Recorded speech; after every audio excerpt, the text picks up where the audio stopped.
Hi there, welcome to the GridMate Learning channel. In this demo, we'll show you how to customize the labels in the config wizard. Specifically, we'll change the label for Stage to Opportunity Stage. To get started, follow these steps. Go to the config wizard. Click on the Custom Labels tab.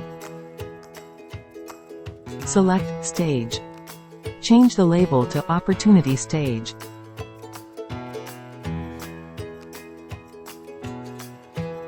Copy the configuration.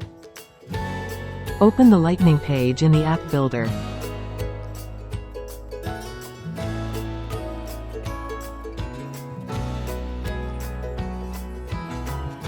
Scroll down to the Custom Field Labels section.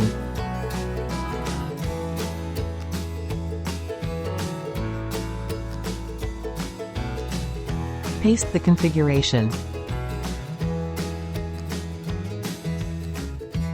Click Save and then click Back.